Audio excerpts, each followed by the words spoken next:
नमस्कार। किसान महापंचायत में शामिल होने के लिए राष्ट्रीय किसान नेता राकेश टिकैत पहुंचे रीवा।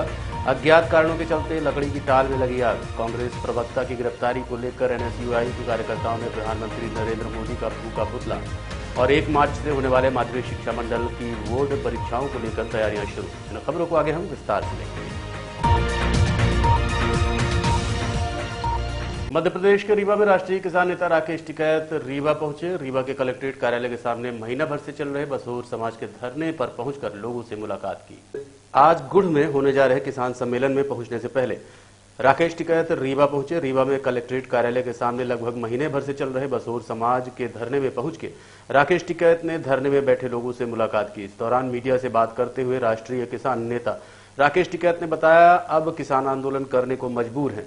राष्ट्रीय किसान नेता ने कहा कि ये सरकार किसानों की बात नहीं सुनती। मध्य प्रदेश सरकार के ऊपर गंभीर आरोप लगाते हुए कहा कि सरकार यहाँ की लुटेरी है।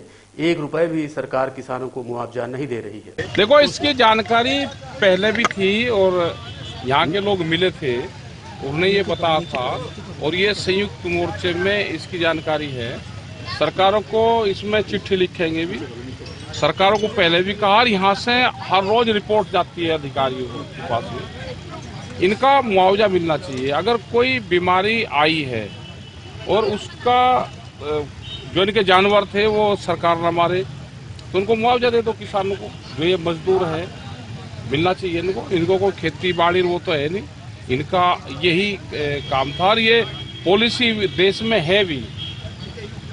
जब इस पर लोन ये देते हैं और फार्म इसके खुलते हैं तो उसकी पॉलिसी है, तो अगर उसमें कोई बीमारी आई है तो इसका हर्जाना सरकार को देना चाहिए। देश भर के किसानों की आप लड़ाई लड़ रहे थे, अभी भी उस पर कानूनी जामा नहीं पहनाया गया है मामले। तो क्या ये तो देखो, जैसे देश आजादी की लड़ाई लड़ा देश ने 90 वर्ष वो लड़ाई चली, ऐसे ही ये आंदोलन भी लंबे चलेंगे। अब संयुक्त मोर्चा बन गया। अब जहाँ पे कोई भी दिक्कत है तो संयुक्त मोर्चे के बैनर पे उस आवाज को हम उठा सकते हैं। पहले ये आवाज बहुत दबाई जाती थी, आज हम सब लोग इकट्ठा है। वो चाहे मजदूर हैं, वो भूमिहीन किसान हैं, वो आदिवासी हैं, हम सब की समस्या उठाते हैं। और ये भी एक फार्म है, वो चाहे फिश फार्म हो या ये फार्म हो, जानवरों का फार्म है, तो ये भी एक फार्म है और ये भी कृषि उसमें ही आता है।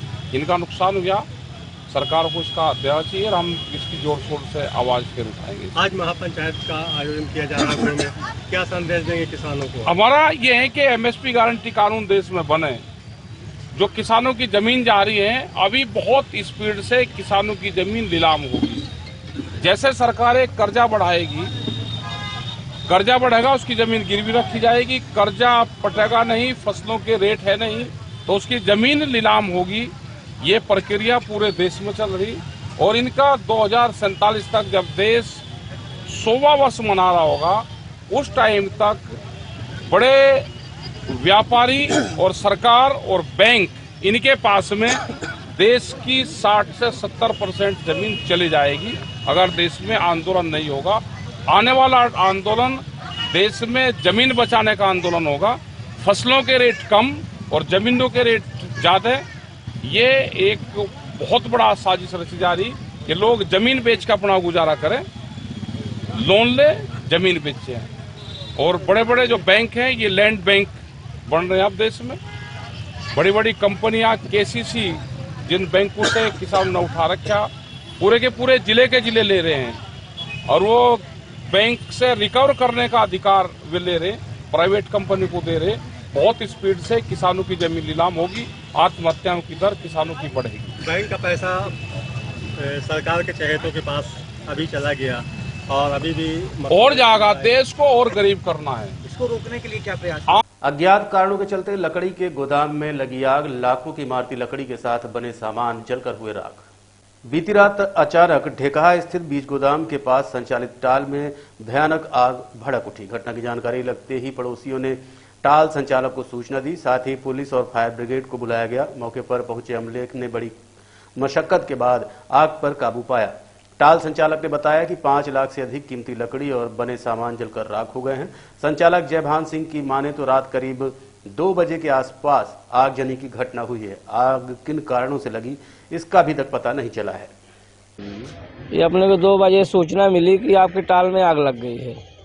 तो घर से हम आए, हमारे पड़ोस के नाजिर हुसैन खान हैं, वो हमको सूचना दिए और उन्होंने डायल 100 को फ़ोन किए और दमकल वाले को फ़ोन किए। वो आए तो यहाँ पे आग बुझाने का काम शुरू हुआ। 7 दमकल मशीन आई, अपना 4 से 5 लाख का नुकसान हो गया। कितने बजे घटना होगी ये रात के? ये 2 बजे की रात में जी। तो आपने प्रशासन को वगैरह सूचना, पुलिस को वगैरह को सूचना? वही फ़ोन के हिसाब से दिए हम। ये क्या लकड़ी भी था और मशीन वगैरह भी जली? हाँ, 2 मशीन है फर्नीचर बनाने की और दरवाजे हैं, खिड़की है, सेटिंग का सामान है, तख़्त है और इमारती लकड़ी थी सागौन की, कुछ आम बमूर। कांग्रेस पार्टी के राष्ट्रीय प्रवक्ता की गिरफ्तारी से बौखलाए एनएसयूआई कार्यकर्ताओं ने प्रधानमंत्री नरेंद्र मोदी का पुतला फूंका है। पदाधिकारियों ने कहा कि प्रधानमंत्री नरेंद्र मोदी कांग्रेस की जिस प्रदेश सरकार में हैं, उनके मंत्रियों के यहाँ छापे मरवा रहे हैं, जबकि भ्रष्टाचार में लिप्त भाजपा शासित प्रदेशों के मुख्यमंत्रियों के यहाँ कोई भी कार्रवाई नहीं हो रही। प्रधानमंत्री मोदी ने कहा था कि बेटी बढ़ाओ बेटी पटाओ, लेकिन उनके खिलाफ कोई कार्रवाई नहीं हुई।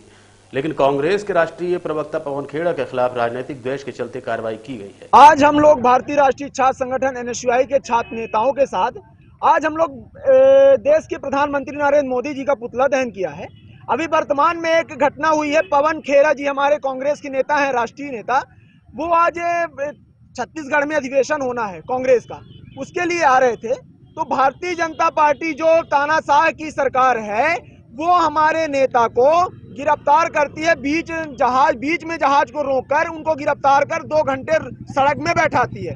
हम पूछना चाहते हैं कि ये तानाशाह की सरकार कब तक चलेगी? ये तानाशाह सरकार कब तक चलेगी? ईडी ने जब हमारे छत्तीसगढ़ के विधायकों के ऊपर भी ईडी का छापा पड़ा।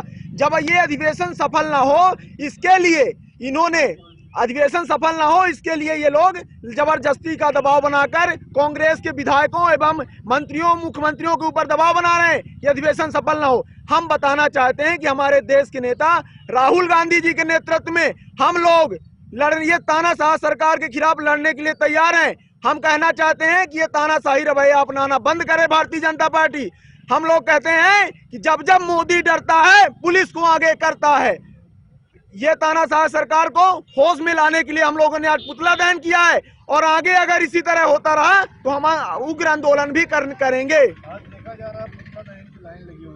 लोगों ने देश के प्रधानमंत्री नरेंद्र मोदी जी का पुतला जलाया है, क्योंकि आज देश के राजा प्रधानमंत्री जो है वो देश का राजा होता है, जो पूरे देश में राज कर रहे हैं और उनका काम है अनुशासन बनाए रखना, सबके लिए एक अधिकार, सबके लिए बराबर का अधिकार रखना। पर वो सिर्फ भारतीय जनता पार्टी के प्रधानमंत्री हैं और सिर्फ सरकारी एजेंसियों का, चाहे वो ईडी हो, चाहे इनकम टैक्स हो, चाहे सीबीआई हो, चाहे सीआईडी हो, सबका दुरुपयोग कर रहे हैं और सिर्फ कांग्रेस नेताओं के, जहां जहां कांग्रेस की सरकारें हैं, उनके मंत्रियों के घर छापा मरवा रहे। क्या भारतीय जनता पार्टी के नेता भ्रष्टाचारी नहीं है? क्या उनके ऊपर भ्रष्टाचार के आरोप नहीं लगे हैं? उनके घर पे क्यों आप छापा नहीं मरवाते? उनके घर पे आप ईडी का छापा मरवाइए, उनके घर पे आप सीबीआई का छापा मरवाइए। पवन खेड़ा जी ने, जो हमारे राष्ट्रीय प्रवक्ता हैं, उन्होंने क्या, उनके मुंह से बस एक शब्द उनके पिताजी का नाम निकल गया था? तो नरेंद्र मोदी जी भी तो कह चुके हैं बेटी बचाओ, बेटी पढ़ाओ, बेटी पटाओ। तो उनके खिलाफ क्यों नहीं मुकदमा दर्ज हुआ? उनको क्यों नहीं जेल में डाला गया? मैं पूछना चाहता हूं। आप देश के प्रधानमंत्री, एक गरिमामयी पद पर हैं, उसके बाद भी ऐसा क्यों कर रहे हैं आप? रवि को आगे करता है, मोदी जब करता है, पुलिस को आगे करता है। भारतीय जनता पार्टी मुर्दाबाद, मुर्दाबाद, मुर्दाबाद। नरेंद्र मोदी हाय हाय, नरेंद्र मोदी हाय हाय। 1 मार्च से होने वाली माध्यमिक शिक्षा मंडल की बोर्ड परीक्षाओं को लेकर तैयारियां शुरू हो चुकी हैं। माध्यमिक शिक्षा मंडल बोर्ड परीक्षा की शुरुआत 1 सप्ताह बाद 1 मार्च से होगी। परीक्षा के लिए जिले के 57 परीक्षा केंद्र बनाए गए हैं। 12 परीक्षा केंद्र अति संवेदनशील व 4 परीक्षा केंद्र संवेदनशील घोषित किए गए हैं। इन परीक्षा केंद्रों में एसआई सहित 14 का पुलिस बल परीक्षा के दौरान मौजूद रहेगा। बोर्ड परीक्षा में किसी भी प्रकार की गड़बड़ी न हो, इसके लिए पूरी तैयारियां कर ली गई हैं। आपको बता दें कि बोर्ड परीक्षा में कुल एक विद्यार्थी शामिल होंगे। जानकारी के मुताबिक हाई स्कूल में 33,037 छात्र नियमित हैं, वहीं 2264 छात्र स्वाध्यायी हैं। इसी तरह 12वीं में दर्ज परीक्षार्थियों की संख्या 30,311 है, जिसमें से 29,064 विद्यार्थी नियमित व 2247 स्वाध्यायी छात्र परीक्षा में सम्मिलित होंगे। बोर्ड की परीक्षाएं चालू हो रही हैं, उसके लिए 24 और 25 तारीख को प्रश्न पत्रों का वितरण यहाँ पर समन्वय संस्था से किया जाना है, जिसकी सारी व्यवस्था कर ली गई है। 24 तारीख को पहले मुझे ग्रामीण क्षेत्रों का पेपर वितरण करना था, लेकिन कुछ समस्याओं के कारण वो 25 तारीख को वितरण करेंगे और 24 तारीख को हम शहरी क्षेत्र के जो भी हमारे केंद्र हैं उनकी प्रश्न पत्रों की गोपनीय सामग्री का हम वितरण करेंगे। और हमारे ज़िले में कुल 97 परीक्षा केंद्र बनाए गए हैं, जिनमें से 4 संवेदनशील तथा 12 अति संवेदनशील केंद्र भी हमारे यहाँ चिन्हित है। ऐसे केंद्रों के लिए हमारे लिए विशेष रूप से हमने प्रेक्षकों की व्यवस्था किया है, जो मंडल के निर्देश के अनुसार है, उनमें विशेष निगरानी रखी जाएगी। बाकी केंद्रों के लिए भी हमारी व्यवस्था चाक चौबंद रहेगी। पूरे पर्यवेक्षक जो होंगे आसपास के स्कूलों से, जो प्राइमरी और मिडिल के टीचर होंगे, उनकी व्यवस्था की गई है। बीओ के माध्यम से ऐसे पर्यवेक्षकों की ड्यूटी जो है केंद्राध्यक्ष के डिमांड के अनुसार उपलब्ध कराई जाएगी। और उड़न दस्ता भी व्यवस्था की गई है। हमारे ज़िले का उड़न दस्ता रहेगा, जो पूरे ज़िले का भ्रमण करेगा। नकल पर पूरी तरह से नियंत्रण रहेगा। केंद्राध्यक्षों को सख्त निर्देश दिया गया है कि परीक्षा की पवित्रता और गोपनीयता बनाए रखें, किसी भी प्रकार की लापरवाही बर्दाश्त नहीं की जाएगी। परीक्षा की पवित्रता गोपनीयता में कहीं भी कोई लापरवाही पाई जाएगी तो उस व्यक्ति के खिलाफ सख्त कार्रवाई की जाएगी और इसमें केंद्राध्यक्ष को भी शामिल माना जाएगा। परीक्षार्थी हमारे हाई स्कूल की परीक्षा में 34,601 परीक्षार्थी बैठ रहे हैं और 12वीं की परीक्षा में 31,311 परीक्षार्थी बैठ रहे हैं। कैमरे की निगरानी रहेगी, कैमरे वगैरह भी लगेंगे निगरानी। जो संवेदनशील सेंटर हैं वहाँ पर वीडियोग्राफी की व्यवस्था रहती है, बाकी केंद्रों में नहीं रहती है। मध्य प्रदेश महिला कांग्रेस की उपाध्यक्ष कविता पांडे ने सड़क रिपेयर कर विरोध जताया है। कविता पांडे ने कहा कि विकास यात्रा के नाम पर भारतीय जनता पार्टी का ढोंग उजागर हुआ है। 18 वर्षों से सत्ता में काबिज भारतीय जनता पार्टी के सांसद विधायकों द्वारा कोई काम नहीं किया गया। चुरहटा से रतहरा तक बनी सड़क में काम लगा, उसके बाद वो टूटी फूटी और जर्जर है। आज महिला कांग्रेस की कार्यकर्ताओं के साथ कविता पांडे ने उसे रिपेयर किया। क्या कहना इस संबंध में कविता पांडे का, आपको सुनवा कि जो शिवराज मदारी मामा है वो कहते हैं कि हम लाडली बहना नाम से योजना निकाले हैं। अरे महाराज मामा जी, यदि आपने लाडला भाई नाम से योजना बनाई होती तो आज आपको लाडली बहना करना ही नहीं पड़ता। आज मध्य प्रदेश का जो युवा है वो बेरोजगार है। यदि वो बेरोजगार करता होता तो अपनी पत्नी को सिंदूर, टिकुली और अपनी मंगलसूत्र और चूड़ी पहनाता। सुहाग की सामग्री हर बहन चाहती कि उसका पति लाके दे, ना कि फर्जी मामा। तो आप हमारे युवाओं को रोजगार दीजिए और जो सड़कें आप बना रहे हैं वो वास्तव में सड़कें बनाए। सड़क ये 13 करोड़ की सड़क बनी और पूरी की पूरी भारतीय जनता पार्टी के नेता और भारतीय जनता पार्टी के जो विधायक और सांसद उन्होंने बांटकर खा लिया है। चाणक्य ने कहा था कि जिस देश का राजा व्यापारी होता है उस देश की प्रजा भिखारी होती है। तो यहाँ का जो विधायक है, आज हमारे साथ हमारी बहनें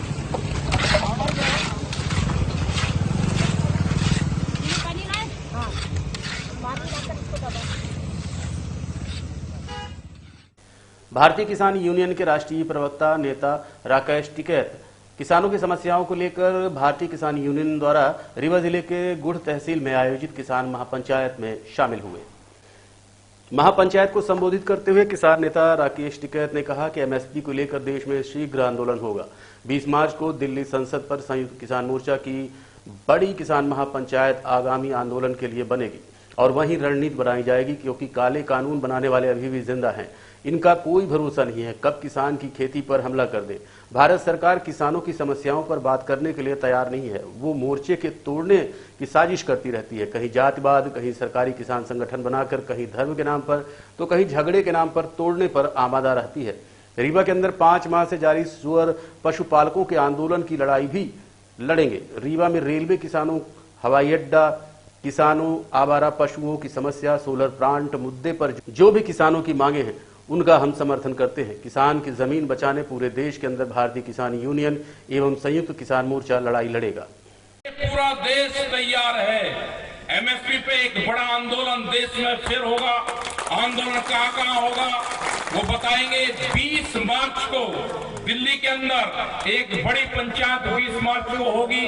आप लोग उसमें भी शामिल हो और वहां से ही आगे की रणनीति बनेगी, क्योंकि ये देश को बर्बाद करना चाहते हैं। हम कश्मीर के अंदर गए, जो सेब आप यहाँ पे खाते हो, उन सेब के किसानों को बर्बाद करने की एक बड़ी साजिश चली हुई थी।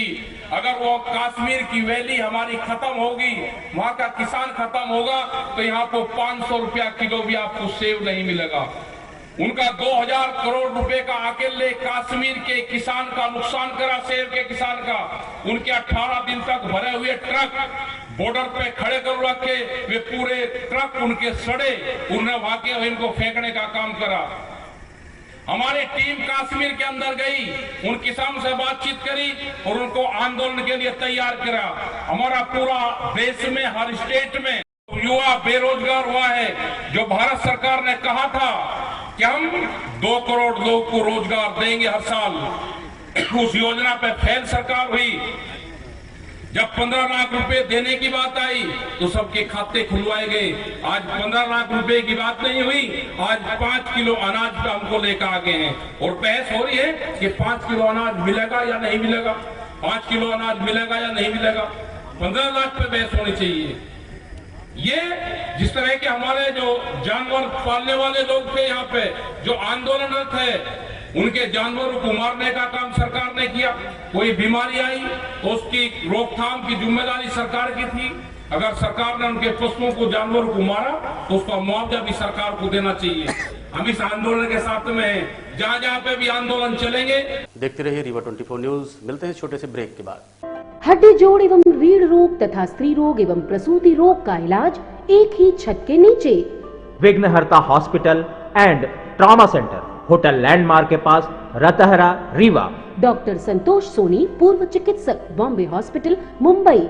हड्डी जोड़ एवं रीढ़ रोग विशेषज्ञ, छोटे चीरे एवं दूरबीन विधि द्वारा हाथ तथा पैर की हड्डियों का ऑपरेशन। गठियाबात, जटिल एवं बिगड़े हुए फ्रैक्चर का बेहतर इलाज करते हैं डॉक्टर संतोष सोनी। विघ्नहर्ता हॉस्पिटल ट्रॉमा सेंटर में ही स्त्री एवं प्रसूत रोग विशेषज्ञ डॉक्टर शैलजा सोनी भी उपलब्ध हैं, जिनकी देखरेख में नॉर्मल डिलीवरी, सिजेरियन ऑपरेशन एवं बच्चेदानी से संबंधित ऑपरेशन की बेहतर सुविधा। संतानहीन दंपत्ति तत्काल संपर्क करें। विघ्नहर्ता hospital and trauma centre, hotel landmark के पास, रतहरा, रीवा। सुविधाजनक एवं सफल इलाज हेतु आज ही संपर्क करें। विघ्नहर्ता hospital and trauma centre, hotel landmark के पास, रतहरा, रीवा। मोबाइल नंबर 7828781983 अथवा 8462956774 पर।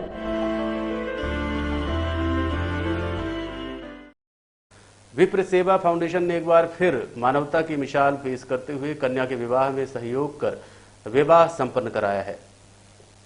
तिवनी गांव के रहने वाले राजेंद्र तिवारी, जो ब्लड कैंसर की बीमारी से पीड़ित हैं, डॉक्टरों ने अपने हाथ खड़े कर लिए और घर भेज दिया। पिता की अंतिम इच्छा सांस टूटने के पहले बेटी का विवाह संपन्न हो जाए।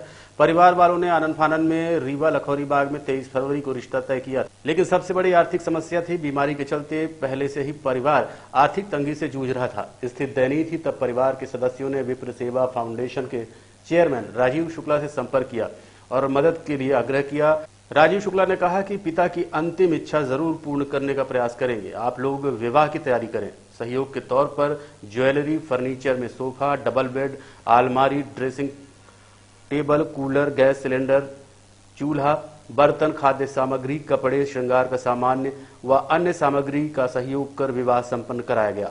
बेटी की जब तक पढ़ने की इच्छा होगी उसका खर्च भी विप्र सेवा संघ उठाएगा।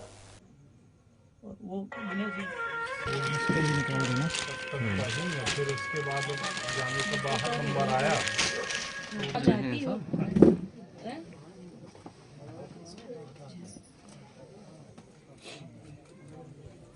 चलिए पीछे कर ऐसी चौकी।